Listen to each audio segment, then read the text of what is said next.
What I'm doing here is videoing in the car. It's totally on automatic. I'm overdubbing this simply because I was playing music in the background and I've realized that I would be infringing copyright if I used the original audio. You will hear original audio later. But just for this part, at least you can see the image quality. And here, I was about to take a train into the city centre. It's just a random shot to show you what it's like shooting into the light. I'm going to zoom in a moment. This is handheld, so it's a good example of the image stabilization. As I'm zooming in, you can see it's holding things very steady. The detail is holding up quite nicely. I'm quite impressed with the image stabilization here. To say that this is handheld, it gives it a certain fluidity and smoothness. As you can see, I'll move back down now, and you can see that's a fairly smooth pan, even though it's handheld.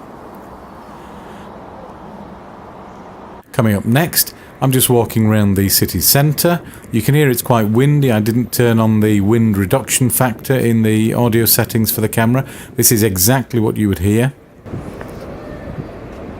Quite noisy, as you can see. And again, the image stabilization is doing quite a good job. This isn't meant to be a good example of video in any sense. It's just showing you the type of quality, and this is at the wide angle end. Here I've actually stabilized the camera on a solid platform, and you can see it's nice and rock steady. Pretty good quality of image. Again, it's just a random sample of video.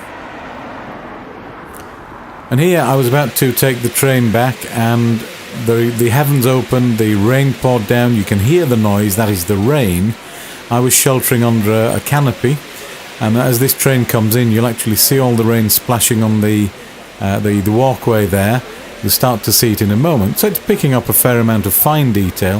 Very poor lighting at this time. It is actually on full auto again, and I'll pan with the train so you can see how it copes with movement. You'll see me in a second. That's me filming there with the glasses. And there's the rain bouncing down. So just as a valid point of comparison, bumpy, I'm filming on the RX100 in the car. A little bit dull again, but reasonable daylight. It's on full program auto, on 1080p at what they call PS, which is 28 megabytes per second, I think. Anyway, so this will be interesting to compare. Just waiting for a gap in the traffic. Interesting really to compare with how the HX50 did in a similar test, and then I'll check the two together. I've got rid of the 50 now, took it back to the store. But for what I'm seeing of the RX100, it looks like it gives really great video. So I'm looking forward to seeing this on playback. Okay, let's see how that did. And now in this section, really all I'm doing is showing you what it's like when there's a lot of movement. I'm in the car. I'm taking just random video here. You can see the type of image quality. But the hedges that are very close to me, you can see how fast we're moving past them. And we're getting a little bit of distortion, but nothing that's terrible. You'd expect it at this kind of speed. It's a pretty severe test of the video camera itself, but you can see it's holding up the detail quite well. Despite the difference in contrast between the foreground and background, it's holding the detail quite well. And now we're having a look at some pictures that I took just as I was walking about the city centre. None of these are meant to be great examples of photography. They're just to show you the type of quality of the images you can get. Have a look at this one. It's an extremely sharp photo. I'm quite astonished at just how much detail this camera resolves.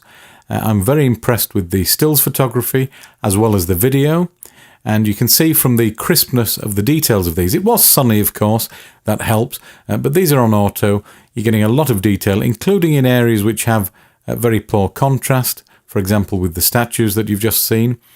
The images of the pigeons, great amount of detail. This close-up here, this is unedited, tremendous amount of detail.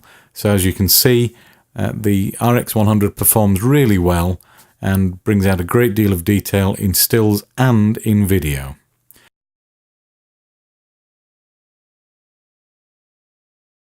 This one here is a particularly interesting one because when we zoom into 100% crop, if you look at the picture of the girl at the back, it's very sharp. And then for colour rendition and so on, this sign here just shows you the type of depth of colour and resolution that you're getting. If you have any questions, let me know. If there's any more samples you'd like to see, I'll keep bringing them to you. But if you have any suggestions, just make a comment and I'll be happy to do my best to help you out. Thanks for watching.